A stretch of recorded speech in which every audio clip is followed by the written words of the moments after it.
یہ جو اللہ فرما رہا ہے نا کہ میں شہر مکہ کی قسم نہیں کھاتا، یعنی اس لیے نہیں کھاتا کہ اس میں طواف ہوتا ہے، اس میں حاجی بہت سارے جمع ہو جاتے ہیں، اس میں میری عبادت ہوتی ہے، اس میں شیطان کو کنکریاں ماری جاتی ہیں، اس میں رمی ہوتی ہے، اس میں سعی ہوتی ہے، مقام ابراہیم پہ اس کو جائے مصلی بناتے ہیں، نوافل اور نماز پڑھتے ہیں، بہت ساری عبادات اور بہت ساری چیزیں یہاں کرتے ہیں، اس لیے میں قسم نہیں کھاتا۔ کس لیے قسم کھاتا ہوں؟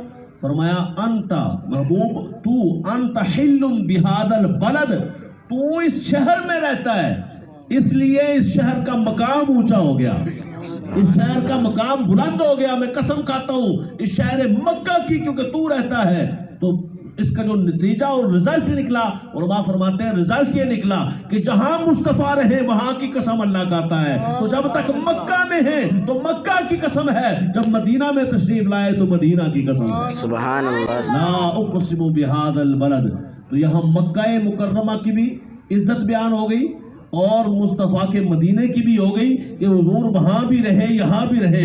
مکہ بھی مسکن مصطفیٰ ہے اور مدینہ بھی مسکن مصطفیٰ ہے۔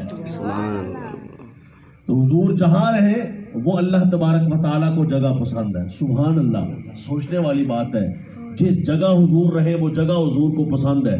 حضور کتنے پسند ہوں گے؟ سبحان اللہ، اتنے پسند ہے کہ قرآن سے پوچھئے تو قرآن کہتا ہے محبوب صبح قیامت تک تیرے سب امتیوں کو اور جو تجھے نہیں مانتے ان کے لیے بھی میں کسی پر عام عذاب نازل نہیں کروں گا۔ کیوں؟ کیونکہ تو جو ان میں رہتا ہے۔ وما كان الله ليعذبهم وانت فيهم، یہ قرآن کی آیت ہے۔ وما كان الله ليعذبهم انت فيهم، جب تک تو ان میں ہے۔ اس سے یہ بھی پتہ چلا صبح محشر تک حضور ہم میں ہے۔ تو یہ نہ کہے کہ اب حضور نہیں ہے، حضور نہیں ہے تو آج کل نبی کون ہے؟ سوال ہی پیدا نہیں ہوتا کہ ہم یہ کہہ دیں کہ آج رسول ہمارے نہیں ہے، آج ہمارے نبی نہیں ہے، وہ تو فوت ہو گئے نا۔ نبوت صفت ہے، رسالت صفت ہے، اور صفت بغیر موصوف کے کبھی قائم رہ ہی نہیں سکتی۔ ایسا ہو ہی نہیں سکتا کہ بندے نے ٹوپی پہنی ہو مگر اس کی گردن ہی نہ ہو۔ نہیں، مطلب گردن ضروری ہے، سر ضروری ہے، سر ہو ہی نہیں اور بندے نے امامہ باندھا ہو، یہ ہو نہیں سکتا۔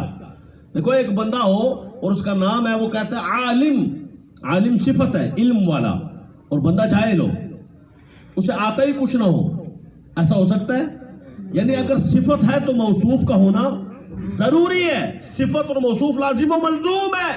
ایسا نہیں ہو سکتا کہ بندہ دیکھ رہا ہو مگر آنکھوں سے اندھا ہو، ایسا نہیں ہو سکتا۔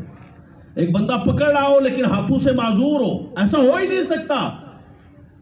جب ہماری دنیا میں یہ مثالیں ہمیں سمجھ آتی ہیں کہ بغیر آنکھ کے دیکھا نہیں جا سکتا، تو بغیر مصطفیٰ کی رسالت چل کیسے سکتی ہے؟ سبحان اللہ۔ بغیر نبی کے نبوت چل کیسے سکتی ہے؟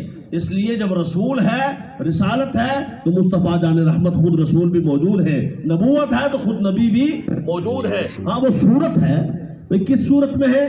جسمانی صورت میں تو 63 سال کی زندگی میں حضور نظر آتے تھے، لیکن اب صبح قیامت تک حضور رسول ہے، اور صورت یہ ہے النبی اولا بالمؤمنین من انفسہم۔ اللہ سورہ احزاب کی آیت نمبر 6 میں ارشاد فرماتا ہے اس نبی کو ہم نے تمہاری جانوں سے بھی زیادہ قریب کر دیا ہے، تمہاری جانیں تم سے اتنی قریب نہیں جتنا میرا رسول تم سے قریب ہے۔ وَاعْلَمُوا أَنَّ فِيكُمْ رَسُولَ اللَّهِ، جان لو 10ویں پارے کی پہلی آیت میں اللہ فرماتا ہے صبح قیامت تک میرا محمد تم میں موجود ہے۔ 10ویں پارے کی پہلی آیت کس صورت میں؟ رسالت کی صورت میں، نبوت کی صورت میں۔ جان ہے حضور کائنات کی تو جان کی صورت میں حضور موجود ہے، روحانی صورت میں، سکول کائنات میں، اور صبح قیامت تک ہے، اور وہی نبی ہے، وہی رسول ہے۔ اور ظاہر ہے کہ روحانی صورت میں روح نظر نہیں آتی، روح نظر تو جانی صورت میں جان نظر نہیں آتی۔ تو جیسے ہمیں ہماری جان نظر نہیں آتی ویسے ہی کائنات کی جان مصطفیٰ بھی نظر نہیں آتی۔ نہیں، اس صورت نو جڑی میرے سامنے ہے میں جان آکھاں، کیا آکھاں؟ جان۔ کیوں جان؟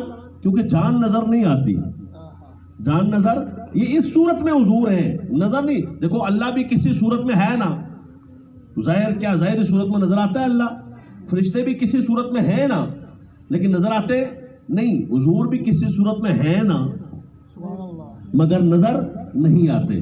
تو ہر چیز جو موجود ہو وہ نظر بھی آئے یہ ضروری نہیں ہے۔